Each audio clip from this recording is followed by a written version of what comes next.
नमस्कार बंधुरा एनएस किचेने आपनादेर आबारो एकबार स्वागत। आशा करी आपनारा सबाई खूब भालो आछेन। प्रतिबारेर मतो आबारो फिरे एसेछि नतुन रेसिपि निये। आजके आमि आपनादेरके तैरि करे देखाबो बिउलिर डालेर एकटा दुर्दान्त रेसिपि। एकघेये मुसुरिर डाल बा मटर डाल किन्तु सब समय भालो लागे ना। एई बिउलिर डालटाओ एइभाবে आपनारा बाड़ीते तैरि करे देखबेन, आशा करी आपनादेर भालो लागबे। तो शुरू थेके स्किप ना करे किन्तु भिडियोटा देखते थाकुन। एइखाने आछे बिउलिर डाल 150 ग्राम मतो आछे।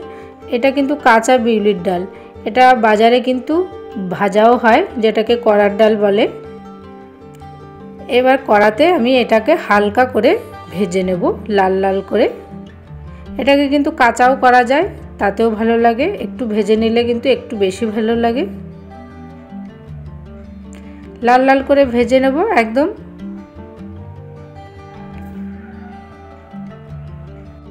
ডাল ভাজা হয়ে গেছে, এবার একটা পাত্রে নিয়ে নেব। এরপরে ঠান্ডা জল দিয়ে ডালটাকে ভালো করে কিন্তু ধুয়ে নিতে হবে।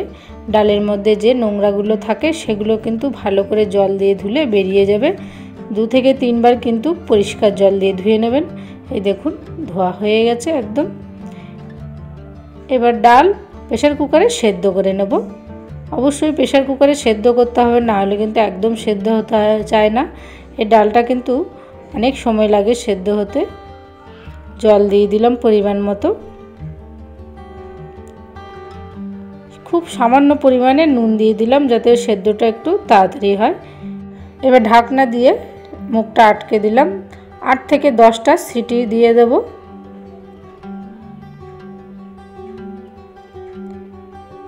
সিটিটা চলে গেলে ঢাকনা খুলে দেখে নেব।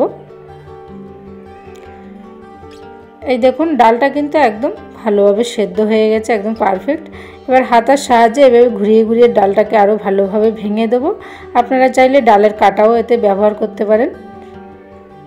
এবার পরিমাণ মতো জল দিয়ে ডালটাকে একটু পাতলা করে নেব। আবারও একটু ঘুরিয়ে ঘুরিয়ে এইভাবে ভেঙে দেব। ডাল এবার একটা পাত্রে নামিয়ে নেব।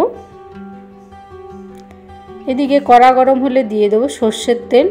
খুব বেশি তেল দেবো না, অল্প তেলই দেবো।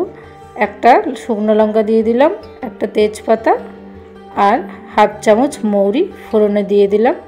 হাফ চামচ আদা বাটা দিয়ে দেবো তেলের উপরে। আদাটা একটু নেড়ে চেড়ে দেবো। দিয়ে দেবো 4টে কাঁচা লঙ্কা। একটু নেড়ে চেড়েই ডালটা এবার দিয়ে দেবো।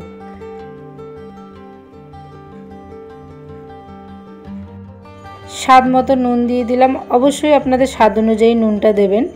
এই ডালের মধ্যে কোনো রকম আমি কোনো হলুদ ব্যবহার করব না। এই হলুদ ছাড়াই কিন্তু এই বিউলির ডাল বলুন বা কড়ার ডাল কিন্তু দারুণ হয় খেতে। আপনারা অবশ্যই এই হলুদ ছাড়া একবার হলেও কিন্তু এই ডালটা তৈরি করে দেখবেন, আশা করি আপনাদের ভালো লাগবে। আপনারা চাইলে কিন্তু হলুদ দিতে পারেন, তবে কিন্তু এর হলুদ দিলে এর স্বাদটা নষ্ট হয়ে যায়। এবার সব শেষে ফুটে গেলে দিয়ে দেবো 1 চামচ, ছোটো চামচের 1 চামচ মৌরি বাটা। এই মৌরি বাটাটা কিন্তু এই ডালে অবশ্যই দেবেন, তাহলে কিন্তু এই ডালের টেস্টটা কিন্তু দুর্দান্ত হয়। ভালোভাবে ফুটে গেলে ডালটা কিন্তু নামিয়ে নেব। ডাল হয়ে গেছে, এবার নামিয়ে নেব। খুব বেশি পাতলাও হবে না, আবার খুব বেশি ঘন হবে না, এইরকম থাকতে কিন্তু নামিয়ে নিতে হবে। তৈরি হয়ে গেল বিউলির ডালের একটা দুর্দান্ত রেসিপি। এই ডাল দিয়ে কিন্তু গরম ভাত 1 থালা নিমেষেই শেষ হয়ে যাবে। আপনারা অবশ্যই কিন্তু এই বিউলির ডালের রেসিপিটা একবার হলেও বাড়িতে ট্রাই করবেন, আশা করি আপনাদের ভালো লাগবে। আর যদি ভালো লেগে থাকে লাইক শেয়ার করতে ভুলবেন না এবং কমেন্ট করে জানাবেন কেমন হয়েছে। আর নিত্য নতুন রেসিপি দেখার জন্য অবশ্যই চ্যানেলটিকে সাবস্ক্রাইব করে দেওয়ার জন্য অনুরোধ রইল। সুস্থ থাকবেন, ভালো থাকবেন। আবারও দেখাবে নেক্সট রেসিপি নিয়ে। প্লিজ আপনারা অবশ্যই পাশে থাকবেন। ধন্যবাদ।